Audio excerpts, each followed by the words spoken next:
قرآن کے بھی جو واقعات عقل کے خلاف ہیں یہ ان کو تختہ مشق بنائے. پھر اگر یہ قرآن کے واقعات کو صرف یہ کہہ کے چھوڑ دیتے ہیں کہ یہ قرآن کے واقعات ہیں، چاہے یہ عقل کے پیرائے پہ پورے نہیں اترتے، تو ہم احادیث کے بارے میں اگر یہی عقیدہ رکھتے ہیں جو تواتر کے ساتھ مین سٹریم کی اہل سنت کی کتابوں میں آئے ہیں، تو ہم سے یہ کیوں گلہ کرتے ہیں؟ پہلے میں آپ کو مثال دیتا ہوں کہ یہ مجھے بتائیں کہ جو قرآن حکیم میں حضرت یحییٰ علیہ السلام کا اولاد ماننے کا واقعہ آیا ہے، اللہ تعالیٰ سے اولاد مانگی ہے انہوں نے، اس میں اللہ تعالیٰ نے فرشتہ بھی ان کے پاس بھیجا ہے. جی بالکل. فرشتے نے آ کے ان کو بشارت دی ہے. انہوں نے آگے سے یہ کہا کہ میری اولاد کیسے ہوگی، میری تو بیوی بانجھ ہے، میں تو خود بوڑھا ہو چکا ہوں. اتنا آرگومنٹ کیا ہے. میرے کو شاید فرشتہ آ جائے نا کہ اللہ نے بھیجا ہے اور میں آج سے دوڑتا بندہ نہ اڑتے آئے کا فرشتہ، تو میں تو رسک نہیں لاں گا، میں پہلے لا حول ولا قوت الا باللہ پڑھاں گا، کیونکہ سلسلہ نبوت ختم ہو چکے ہیں. پہلے آ جاتے سن لوگوں کو انبیاء تے میں تو دوسری گل ہی نہیں کراں گا. بھائی اللہ نے فرشتہ بھیجا، منو کیڑی ٹینشن ہے کہ میں میری بیوی بڈھی ہے یا میں جناب وہ بانج ہے، میں بڈھا ہو چکا ہوں. میں کہاں گا جی واہ سبحان اللہ. اگو آرگومنٹ کرتے ہیں، اگو فرشتہ جواب دیتا ہے کہ اللہ نے تنوں بھی اس ٹائم پیدا کیتا سی جب تو کوئی قابل ذکر شے نہیں تھا. میں کہتا ہوں نبی کا کیا اتنا بھی عقیدہ نہیں ہے کہ اس کے پاس فرشتہ آئے اور پھر وہ آرگومنٹ کرنا شروع کرتے؟ نبی کو چاہیے ٹھیک ہے جی سبحان اللہ بسم اللہ. یہ کیوں کیا انہوں نے؟ عام آدمی بھی ایکسپیکٹ نہیں کرے گا کہ اس کے پاس اللہ کا فرشتہ آئے اور وہ آگے سے آرگومنٹ کرے کہ جی مجھے اولاد کیسے ہو سکتی ہے، میری تو بیوی بانج ہے. عام آدمی کو بھی پتا ہے کہ اللہ تعالیٰ بانج میں سے نہیں اولاد دے سکتا. توڑا ہے عقیدہ کہ نہیں؟ بالکل. تو یہ ٹینشن ان کو کیوں ہوئی؟ اس کا جواب یہ دیں گے کہ جی وہ بحیثیت انسان ہو گئی. بھائی وہ پیغمبر ہے، عام انسان نہیں ہے، تو کہیں گے ذرا اس وقت یہ غلبہ والا معاملہ ہو گیا، یا کہیں گے ایمان کی مزید مضبوطی چاہتے تھے. کچھ تعویلات ہی کریں گے نا. جی جواب دیں گے نا. اس سے بھی آگے چلیں.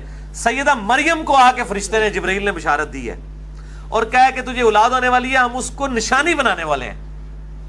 پھر اس کے بعد آتا ہے جب وہ حاملہ ہو گئی، پھر کہتی ہیں کاش میں اس دن سے پہلے مر کے مٹی ہو چکی ہوتی. سورہ مریم میں آتا ہے. بھئی کیوں مر کے مٹی ہو جاتی؟ تجھے تو فرشتے نے آگے بشارت دی ہے، تجھے تو جشن کرنے چاہیے کہ تیرا بچہ جو ہے وہ پورے جان والوں کے لیے نشانی ماننے والا ہے.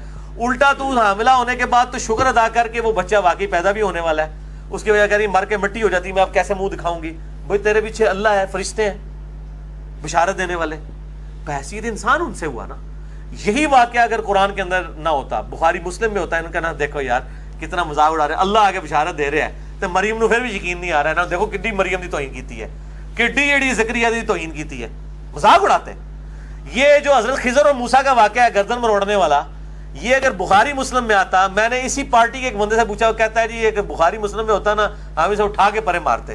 اب قرآن میں ہے تو ہمیں مجبوراً ماننا پڑتا ہے، تو تعویل کرنی پڑتی ہے. جی مسئلہ تقدیر ہے، یہ ہر چیز کی تعویل کرتے ہیں. زید ابن حارثہ کی جو بیوی والا مسئلہ ہے، دل تو یہ بھی نہیں مانتا کہ ایک بندے کو بچے نے بچپن سے ایک بندے نے پالا ہو، پھر اس کی بہو کے ساتھ چاہے وہ منہ بولے ہی کیوں نہ ہو خود شادی کر لے. کی ہے نا اللہ کے نبی نے، اور قرآن نے کہا ہم نے یہ رسم توڑی ہے. یہ واقعہ اگر بخاری مسلم میں آیا ہوتا نا، کہتا دیکھو یار اللہ نو رسم توڑنے سے اپنی نبی دی عصمت نو جڑا ہے وہ تختہ مشق بنانا سی، نعوذ باللہ.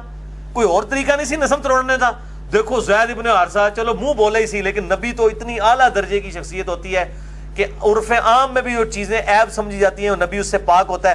یہ ہو ہی نہیں سکتا کہ زید ابن حارثہ کی جو ہے وہ متعلقہ کے ساتھ اللہ کے نبی نے شادی کی ہو. یہ بالکل فراڈ ہے. قرآن میں آیا، مان رہے ہیں نا. اس قسم کے کئی واقعات ہیں. وہ کووں والا واقعات ہیں. 2 کوے نان سائنٹیفک واقعہ بھی کہتے ہیں جی. وہ 2 کوے لڑے، سورہ المائدہ میں آتا ہے. ایک کوے نے جناب دوسرے کو جب مار دیا، اس کی قبر بنا کے اسے دفنا دیا. قابیل اور حابیل کا واقعہ. تو یہ اگر بخاری مسلم میں ہوتا پھر دیکھتے ڈار صاحب اور الوی صاحب کیسا مذاق اڑاندے نے. انہوں نے کہنا سی لیاؤ کتنے جو کوے ہو مولویو، ایک کیڑی مسیتی چ کوے ہوندے نے. اس طرح انہوں نے مذاق اٹھا کے کالم لکھنے تھے انہوں نے. اب قرآن میں آیا ہوا ہے تو ہم یہ مذاق نہیں اڑاتے ہیں.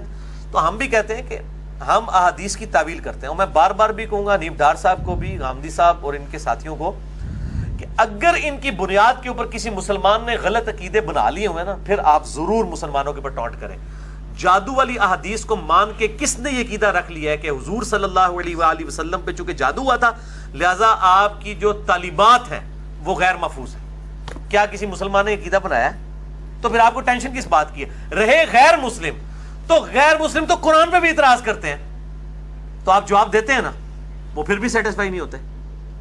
سیدہ عائشہ کی 9 سال عمر ہے، آپ یہ 9 کو 19 کر لیں غامدی صاحب کی طرح، تو کیا یہ غیر مسلم خوش ہو جائیں گے؟ وہ کہیں گے نبی کی تو 52 تھی.